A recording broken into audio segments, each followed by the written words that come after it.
Hello everyone. आज के इस वीडियो में हम जानेंगे जियोजेब्रा के बेसिक टूल्स के बारे में। जैसा कि देख सकते हैं सामने मेरे पास मेरे स्क्रीन पर एक ब्राउज़र ओपन है।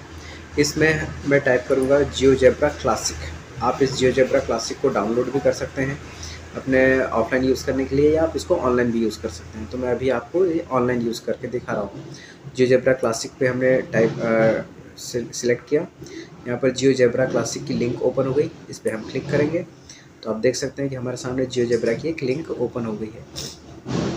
यहाँ पर जियोजेब्रा के पहले से कुछ टैब ओपन है। तो हम इस स्क्रीन को देख रहे हैं। यहाँ पर सबसे पहले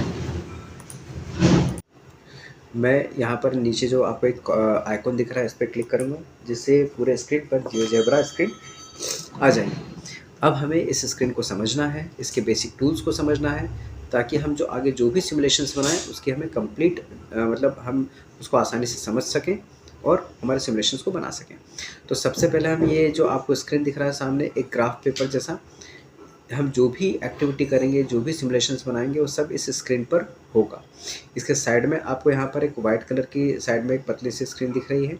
इसमें हम जो भी यहाँ पर एक्टिविटी करेंगे उसके सब कोडिंग फॉर्म में या अलजेब्रा फॉर्म में हमको यहाँ पर दिखेगा। और या तो हमारे पास दो ऑप्शन है, या तो हम कोडिंग करें और यहाँ पर वो सारी चीज़ें यहाँ पर बने, या तो हम टूल्स की हेल्प से यहाँ पर वो सारी चीज़ें बनाएं और कोडिंग के फॉर्म में वो हमें इस स्क्रीन पर दिखेगा।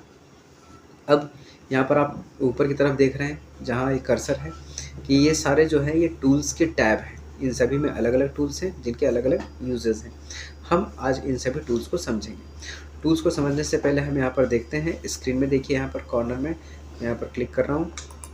यहाँ पर क्लिक कर रहे हैं तो आपको दिख रहा है ये पहला जो आइकॉन है, इसमें हम जब क्लिक कर रहे हैं तो देखेंगे कि यहाँ से एक्सेस हट गया। फिर क्लिक करेंगे तो एक्सेस आ गया। तो जहाँ पर जब हमें एक्सेस चाहिए या उसको हटाना हो तो हम इसका उपयोग करेंगे। इसके जस्ट बाद में ये आपको ग्राफिकल व्यू दिख रहा है। इस ग्राफ पे जब हम क्लिक करेंगे तो ये ब्लैंक ऑप्शन पे जब हम क्लिक करेंगे तो यहाँ पर सारा ग्राफिकल व्यू हट जाएगा। हम इस पर क्लिक करेंगे तो ग्राफ आ जाएगा। यहाँ पर हम ये क्लिक करेंगे तो इस फॉर्मेट में हमें दिखने लगेगा। इसको क्लिक करेंगे तो इस फॉर्मेट में दिखने लगेगा। तो हमें किस प्रकार की ग्राफ की नीड है वैसा हम यहाँ पे सिलेक्शन कर लेंगे।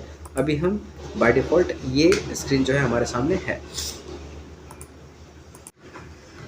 तो हम एक एक करके सभी टूल्स को समझना शुरू करते हैं। जैसे आप देख रहे हैं ये पहला एरो है। एरो को क्लिक करेंगे तो ये किसी भी चीज़ को मूव करने के लिए, जैसे मैंने एरो को क्लिक किया और स्क्रीन पे क्लिक करके इसको इधर उधर मैं ड्रैग कर सकता हूँ इस तरह से यहाँ पर। और अगर आप ये होम बटन को क्लिक करेंगे तो ये स्क्रीन जो है ऑटोमेटिकली सेंटर में आ जाएगा। अब हम देखते हैं, पहले ये पॉइंट दिख रहा है, यहाँ पर आप क्लिक करेंगे तो इससे रिलेटेड हमें बहुत सारे यहाँ पर टूल्स दिख रहे हैं। इन सभी के अपने अपने यूजेस हैं। सबसे पहले हम पॉइंट को लेते हैं। तो पॉइंट पे मैंने सिलेक्ट किया। अभी देखिए टूल सिलेक्ट हो गया है। अब मैं इस स्क्रीन पर कहीं पर भी अगर मैं क्लिक करता हूँ तो वहाँ पर मुझे पॉइंट मिल जाता है। जैसे ही मैंने क्लिक किया तो देखिए ये इस सेकंड क्वाड्रेंट में आ रहा है। तो सेकंड क्वाड्रेंट के हिसाब से यहाँ पर इसके कोऑर्डिनेट्स दिखने लग गए हैं। तो या तो हम ये कोऑर्डिनेट्स हम ऐसे लिखें तब ये पॉइंट शो होगा, या तो टूल्स की हेल्प से हमने पॉइंट बनाकर ये कोऑर्डिनेट्स यहाँ पर दिखने लग गए हैं। अब मान लीजिए मैं यहाँ पर क्लिक करता हूँ तो इसके कोऑर्डिनेट्स यहाँ पर ऑटोमेटिकली आ गए हैं। यहाँ क्लिक किया तो इसके कोऑर्डिनेट्स आ गए हैं। इस तरह से पॉइंट का टूल का यूज़ है। जहाँ पर भी हमें कोई पॉइंट चाहिए वहाँ पर हमें पॉइंट सिलेक्ट करेंगे और क्लिक करेंगे। अब हम बढ़ते हैं दूसरे टूल की तरफ। ये सेकेंड ऑप्शन पर क्लिक कीजिए। यहाँ पर लाइन से रिलेटेड जो भी आपको टूल्स दिख रहे हैं ये हैं। इसमें जो मुख्यतः हम यूज़ करते हैं वो है line, segment, segment with given length, रे, ये सारी चीज़ें हम यूज़ करते हैं।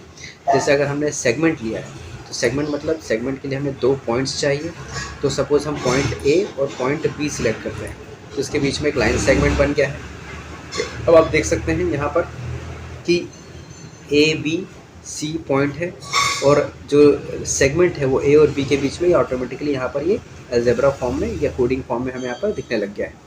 अगर हम यहाँ पर ए और सी के बीच में लाइन ड्रॉ करना चाहते हैं, लाइन सेगमेंट चाहते हैं, तो ए और सी के बीच में हमें लाइन सेगमेंट मिल जाएगा। और यहाँ पर आप स्क्रीन पे देख सकते हैं कि सेगमेंट में ए और सी यहाँ पर आपको दिख रहा है।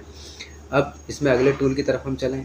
जैसे हमारे पास आ गया ये, यहाँ पर देखें perpendicular line, parallel line, perpendicular bisector, तो ये सारे टूल्स हैं। हम इसमें पहला लेते हैं परपेंडिकुलर लाइन, मतलब किसी भी लाइन के परपेंडिकुलर में आपको कोई लाइन ड्रॉ करनी है। तो जिस भी लाइन के परपेंडिकुलर हमें लाइन ड्रॉ करनी है उस लाइन को सिलेक्ट करेंगे। जैसे हमने ए बी लाइन सेगमेंट को सिलेक्ट किया। तो आप देखेंगे यहाँ पर ये परपेंडिकुलर लाइन ऑटोमेटिकली हमें मिल गई। अब इसको हम किसी भी जगह पर क्लिक कर देंगे तो वहाँ पर ये परपेंडिकुलर लाइन ऑटोमेटिकली बन जाएगा। इसी प्रकार से हम देखिए इसमें पैरेलल लाइन, तो पैरेलल लाइन पे जब क्लिक करेंगे तो आपको किसी भी लाइन के पैरेलल लाइन चाहिए। तो सपोज़ हमने ए और सी लाइन सेगमेंट लिया, इसके पैरेलल हमें लाइन बनाना है, तो मैंने इसको सिलेक्ट कर लिया। तो अब देखिए इसके पैरेलल हमें लाइन मिल गई है। अब आप इसको कहीं पर भी ले जाकर क्लिक कर देंगे तो वहाँ पर ये स्टेबल हो जाएगा। इसी तरह से अगले टूल की तरफ जाएँ हम, तो यहाँ पर आपको दिख रहा है circle, circle with centre through point, circle with centre, ये सारे हमारे पास ऑप्शन है। सेमी सर्कल बनाने के लिए, आर्क बनाना है तो वो सब बना सकते हैं।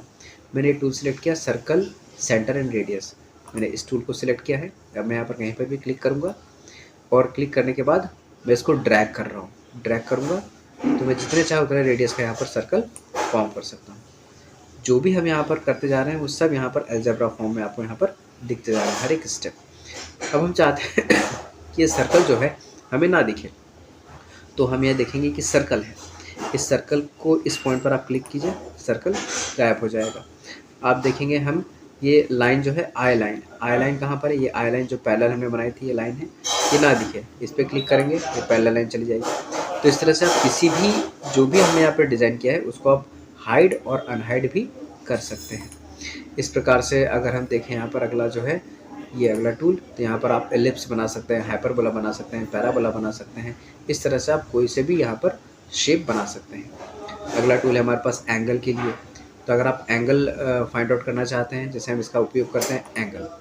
अब एंगल जैसे मान लीजिए कि इन दोनों लाइन्स के बीच में AC और AB लाइन के बीच में कितना एंगल है, यहाँ पर हम यहाँ पर C पॉइंट क्लिक करेंगे, A पॉइंट क्लिक करेंगे और B पॉइंट या D पॉइंट पर क्लिक करेंगे। तो जैसे इन तीनों पॉइंट्स को क्लिक किए तो इन दोनों के बीच में बनने वाला जो एंगल है हमें दिखाई देने लग गया है। अगर हम चाहें तो C पॉइंट को क्लिक करके इसको हम यहाँ पर इसको पहले जो भी ऑप्शन सिलेक्ट कर रहे हैं उसको डीसिलेक्ट करने के लिए आपको इस एरो को क्लिक करना होगा, तब जाके आप इसको डीसिलेक्ट कर सकते हैं। इस तरह से हम इसका उपयोग करेंगे। अब मान लीजिए अगले टूल की तरफ हम जाते हैं, ये रहा जिसमें reflect about line, reflect about point, मतलब आपको किसी भी ऑब्जेक्ट का रिफ्लेक्शन बनाना हो तो हम इस टूल का उपयोग करेंगे। तो जैसे मैंने रिफ्लेक्ट अबाउट लाइन लिया है, तो अब मैं चाहता हूँ कि मैं इस सर्कल का रिफ्लेक्शन बनाऊँ, तो मैंने सर्कल को सिलेक्ट किया, सर्कल सिलेक्ट हो गया है। अब किसके अबाउट रिफ्लेक्शन बनाना है, तो मान लीजिए जो हमने लाइन अभी बनाया है पैरेलल लाइन, इसके अबाउट मुझे रिफ्लेक्शन चाहिए, तो मैं अब इस लाइन को सिलेक्ट कर लूँगा। तो आप देखेंगे कि सर्कल जो है इसका रिफ्लेक्शन हमें यहाँ पर मिलने लग गया है। सर्कल C है और यहाँ पर सर्कल C' है, इसका रिफ्लेक्शन हमें यहाँ पर मिल गया है। अब हम इस ऑप्शन को डीसिलेक्ट करते हैं। अब अगर आप इस सर्कल को कहीं पर भी मूव करेंगे तो उसके हिसाब से वो रिफ्लेक्शन भी अपने आप इसके हिसाब से उसकी जो इमेज है वो भी मूव होगी। तो ये बहुत इंपॉर्टेंट टूल है जिसको हम आगे सिमुलेशंस में यूज़ करेंगे। ये जो भी टूल्स हम यहाँ पर देख रहे हैं इन सभी का यूजेस हैं, और यहाँ पर हम जो भी एक्टिविटी कर रहे हैं उन सभी का अलजेब्रा फॉर्म हमें यहाँ पर दिख रहा है। टूल की तरफ जाते हैं, बहुत इंपॉर्टेंट है, ये है slider. ABC text, image, button, इनके हम अलग अलग कंडीशन में इनके एप्लीकेशंस देखेंगे। स्लाइडर पहले हम देखते हैं। स्लाइडर को मैंने क्लिक किया, सिलेक्ट किया। अब मैं कहीं पर भी जहाँ पर स्लाइडर बनाना चाहता हूँ वहाँ पर मैंने क्लिक कर दिया। अब ये पूछ रहा है स्लाइडर, स्लाइडर क्या है, ये नंबर शो करेगा, एंगल शो करेगा या इंटीजर शो करेगा। तो अगर हमें नंबर शो करना है तो मैंने नंबर शो कर दिया। मिनिमम और मैक्सिमम वैल्यू चाहिए तो यहाँ पर आप मिनिमम मैक्सिमम वैल्यू सेट कर सकते हैं, जो भी चाहें आप, 0 से या जो भी आपको वैल्यू रिक्वायर्ड हो। और यहाँ पर मैंने ओके दबा दिया, तो ये आपको स्लाइडर दिख रहा है। इस स्लाइडर को स्लाइड करके हम वैल्यू को चेंज कर सकते हैं। अब इसका उपयोग हम अलग अलग जगह हम देखेंगे। स्लाइडर एक तरह के वेरिएबल का काम करता है, जैसे किसी भी कंडीशन में हमें कुछ वैल्यूज़ चेंज करनी हो तो वहाँ पर हम स्लाइडर का उपयोग करेंगे। इस तरह से हमने यहाँ पर कुछ महत्वपूर्ण टूल्स देखे हैं। यहाँ पर कुछ और सेटिंग्स हम देख लेते हैं। जैसे आप इसकी जनरल सेटिंग देखनी है तो आपको पहले इस एरो पर क्लिक करना होगा। अब आप यहाँ पर देखेंगे कि जैसे अगर हम इस ऑप्शन को क्लिक करें तो एक्सेस हट जाएगा, इसको फिर से क्लिक करें तो एक्सेस आ जाएगा, फिर से क्लिक किया तो एक्सेस हट गया। यहाँ पर आप ग्राफिकल व्यू को हटाना चाहते हैं तो इस पर क्लिक कीजिए और ब्लैंक पे क्लिक कर दीजिए, ग्राफिकल व्यू हट जाएगा। तो इस तरह से यहाँ पर कुछ सेटिंग्स हैं।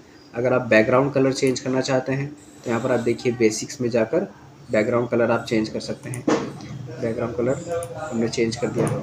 इस तरह से आप इसके अंदर कोई भी सेटिंग कर सकते हैं और इसकी इन टूल्स का उपयोग हम कर सकते हैं। तो आगे के जो भी वीडियोस हैं जिसमें हम सिमुलेशन फॉर्म करेंगे, उसमें मैक्सिमम कंडीशन में हम टूल्स का उपयोग करेंगे, जिससे हमें कम से कम कोडिंग करना पड़े और हमारे सिमुलेशंस बहुत आसानी से बन जाएँ। तो आज के लिए इतना ही। Thank you.